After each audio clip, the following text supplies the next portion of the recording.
26,000 baby salmon were brought to the Plattsburgh Boat Basin for the final year of a pilot program that's trying to help restore native Atlantic salmon to Lake Champlain and the nearby Saranac River.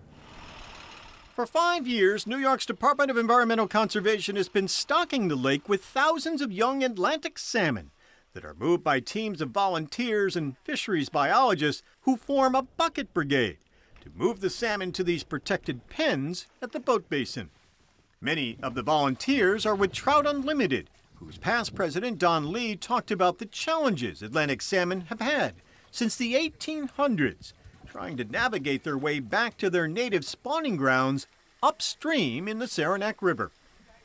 Salmon were extirpated from the lake probably around the early 1800s when the advent of the Industrial Revolution and dams and stuff, and that caused the salmon couldn't get up river to their habitat, and they're kind of in trouble in the wild right now because overfishing. And what we do with our net pens is we put them in. We have about 6,000 each one of the pens. We have 6 of the pens, and then 26,000 total are going to be in those pens for about 3 weeks, and then we're going to release them. They're going to go out into Lake Champlain, and they'll spend a year, maybe 2 years in Lake Champlain.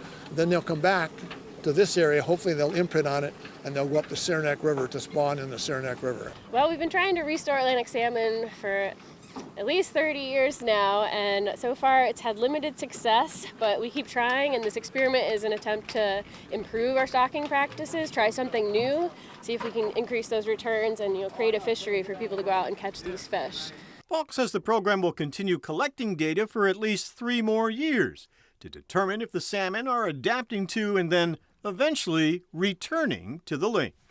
Volunteers from Trout Unlimited will feed and monitor the young salmon until they're released into Lake Champlain in a couple of weeks.